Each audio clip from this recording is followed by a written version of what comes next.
So with Oleksandr Usyk confirming that he wants to box until he's 41 years old. Wow, 38 now, 39 in January. So we've got another 2 years basically of Alexander Usyk in the sport of boxing, according to him. And as exciting as that is, okay, fights that we need to see. Joseph Parker, that's got to happen. Possibly Ajit Kabayel. I reckon he'll be fighting like twice a year at most. Once a year possibly. But I think a fight that we've got to see is Jai Opetaia versus Oleksandr Usyk. That's what I want to see because of the styles. I don't care about Moses Atama versus Oleksandr Usyk. I want Jai Opetaia and Oleksandr Usyk. This is a fight I want before Usyk retires. And I've been critical on the resume of Jai Opetaia in the past, but it doesn't change the fact that the guy is a ridiculously talented fighter and carries some very similar traits to what Oleksandr Usyk carries in his arsenal. But look, reality is Usyk's the most skilled boxer in the sport right now.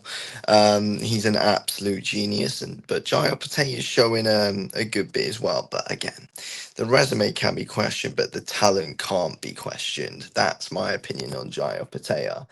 And star wise, I think Jai Opetaia has got a perfect style to make things interesting against Usyk. I don't think he'd beat him. I don't think anyone beats Usyk. But star wise, Jai Opetaia could do it and could really make for an entertaining fight. And again, he has those similar traits. He's a southpaw, very similar lead hand traits. You know, the feints, the way he controls the fight with the lead hand. You know, it's similar. It really is. But difference is though is that Alexander Usyk has really proven himself. But I think Jai Potato has got to push for an Alexander Usyk fight. He must. Opetaia must push for an Alexander Usyk fight before Usyk retires. Again, the builder might not be amazing, and Jai Potato still, needs to get his name out there more outside of Australia. He's slightly more well known to the British audience now, of course, being on the Riyadh season shows. But he needs his name out there more still, though, in my opinion, Jai Opetaia. Because, he's got the talent for it, as he's proven time and time again. He's doing what he has to do to all of his opponents. And look, the cruiserweight division right now is a shambles. It's being held up a lot. It looks like Badu Jack's rematching Michelin. Zerda Ramirez injured. It's what the bloody hell's going on with Zerda Ramirez?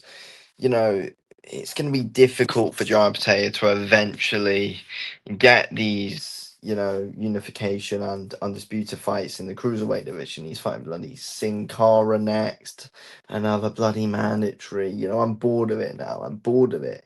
I just want to see Jai Potato push on for big fights. He doesn't need to unify or become undisputed in the cruiserweight division. I'm just not bothered about seeing that now.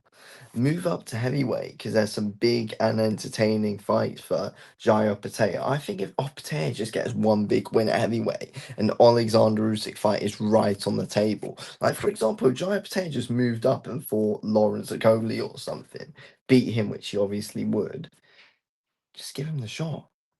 Just give him the shot. That's what I think should happen.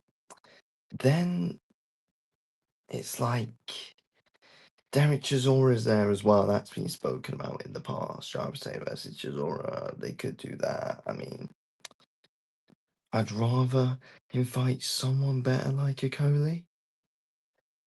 Or even Bacoli. Martin Bacoli versus Jai Potato, I think could be a good scrap. It's one which is risky because Bacoli is massive compared to Jai, but Jai is way more skilled. Way more skilled.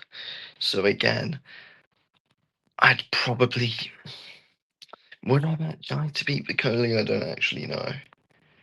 Probably. I think he's got the skills for it. But yeah, it's like you don't want to take too many risks before the fight with a possible fight with Usyk because, you know, he won't have the time to build himself back up because Usyk's not going to be hanging around loads longer. Like, by the time Usyk's 41, he's almost 39. The time will fly. The next 2 years will fly by for the heavyweight division without a shadow of a doubt.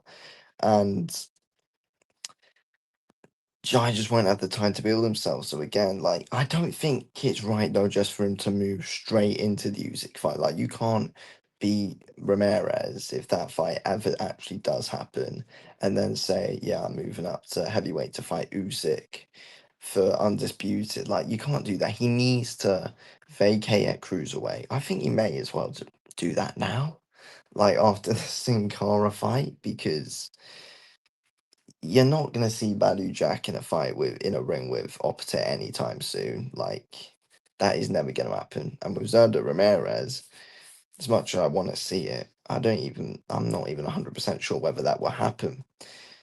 Jai, I just think's wasting a lot of his prime years as well in the cruiserweight division. It's one of the most dead divisions in boxing right now. And Jai is wasting it fighting mandatory who are way below his level.